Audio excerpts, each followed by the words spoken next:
السلام علیکم ورحمۃ اللہ وبرکاتہ۔ کرسی پر بیٹھ کر نماز پڑھنا کیسا ہے؟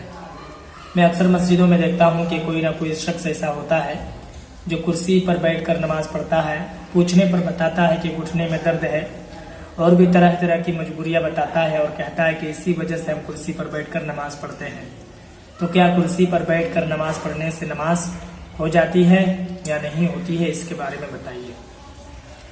دیکھیے، کرسی پر بیٹھ کر نماز پڑھنا، اس سے پہلے میں کچھ باتیں بتاتا ہوں آپ کو، انشاءاللہ تبارک و تعالی میری ان باتوں سے آپ کو سمجھ میں آ جائے گا کہ کرسی پر بیٹھ کر نماز پڑھنے سے نماز ہوگی یا نہیں ہوگی۔ سب سے پہلے میں آپ کو یہ بتاؤں کہ فرائض نماز 6 ہے، ٹھیک ہے؟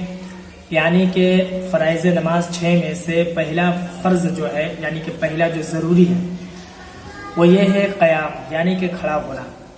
آپ اگر فرض نماز پڑھتے ہیں، سنت نماز پڑھتے ہیں، واجب نماز پڑھتے ہیں، بغیر کسی عذر کے آپ اگر کھڑے ہو کر نہیں پڑھ رہے ہیں، یعنی کہ بیٹھ کر پڑھ رہے ہیں، تو پھر آپ کی نماز نہیں ہوگی۔ جیسے آپ کے ساتھ کوئی ایسی مجبوری ہے جو آپ بالکل کھڑے ہی نہیں ہو سکتے ہیں، تو پھر ایسی صورت پر جو ہے آپ بیٹھ کر نماز پڑھیں گے۔ لیکن رہا مسئلہ کرسی کا، تو فرائض نماز جو 6 ہے، تو 6 فرائض میں سے پہلا فرض جو ہے وہ قیام، یعنی کہ کھڑا ہونا، جس کے بارے میں نے بتایا۔ ایک اور فرض ہے رکوع۔ رکوع کی حقیقت یہ ہے کہ دونوں ہاتھ گھٹنے تک پہنچ جانا اور پیٹھ بالکل سیدھی ہو جانا، یعنی کہ سر کے برابر ہو جانا۔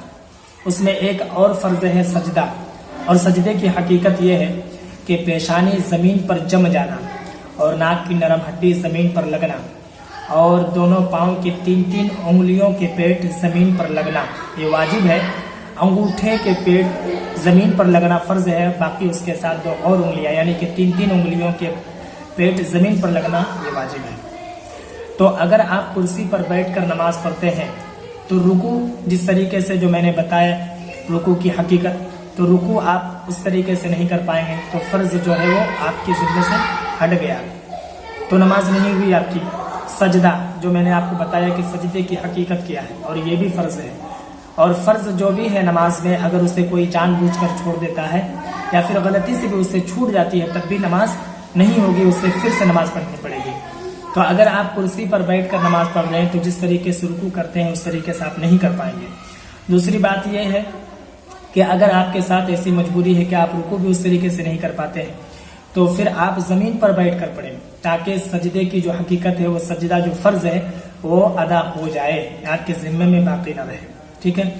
تو آپ کے لیے بہتر ہے، کوئی شخص اگر کرسی پر بیٹھ کر نماز پڑھتا ہے اور اگر اس کے ساتھ کوئی ایسی مجبوری ہے جو بالکل وہ کھڑا بھی نہیں ہو سکتا ہے، تو وہ بیٹھ کر پڑھیں تاکہ سجدہ صحیح سے ادا ہو جائے۔ اور اگر وہ سجدہ بھی نہیں کر سکتا ہے، ایسی مجبوری ہے کہ وہ سجدہ بھی نہیں کر سکتا ہے، تو پھر ایسی صورت پر شریعت اجازت دیتی ہے کہ وہ کرسی کا سہارا لے اور کرسی پر بیٹھ کر نماز پڑھے، کیونکہ نماز تو معاف نہیں ہے، چاہے آپ کسی بھی حال میں ہوں۔ اگر آپ کھڑے نہیں ہو سکتے ہیں تو بیٹھ کر پڑھیں، بیٹھ نہیں سکتے ہیں تو سو کر پڑھیں، اشارے سے پڑھیں۔ تو آپ ویسی صورت میں آپ کرسی کا سہارا لیں، اور اس میں بھی اس بات کا خیال رکھیے کہ اگر اتنی دیر آپ کھڑے ہو سکتے ہیں کہ آپ نیت باندھ سکتے ہیں، تو پھر آپ نیت باندھ لیں، اس کے بعد کرسی پر بیٹھیں۔ اور اگر آپ زمین پر سجدہ کر سکتے ہیں تو آپ زمین پر سجدہ کریں، یعنی کہ زمین پر نماز پڑھیں، کرسی کا سہارا نہ لیں، ورنہ نماز نہیں ہوگی، کیونکہ فرض جو ہے آپ کے ذمے میں باقی رہ جا رہا ہے۔ میں امید کرتا ہوں کہ میری ان باتوں سے آپ کو سمجھ میں آ گیا ہوگا یہ مسئلہ۔ اگر فرائض نماز کے بارے میں آپ دیکھنا چاہتے ہیں تو بہار شریعت میں دیکھ سکتے ہیں، فتاوی فیض الرسول میں دیکھ سکتے ہیں، فتاوی رضویہ، قانون شریعت، انوار شریعت، جنتی زیور، اس طریقے سے بہت ساری ایسی کتابیں ہیں مسئلے مسائل کی، جس میں نماز کے بارے میں، نماز کے مسائل بتائے گئے ہیں۔ ان تمام کتابوں میں انشاءاللہ تبارک و تعالیٰ آپ کو یہ تمام چیزیں مل جائے گی۔ اگر ابھی بھی آپ کے من میں کوئی سوال ہو تو آپ کمنٹ پر ضرور بتائیں۔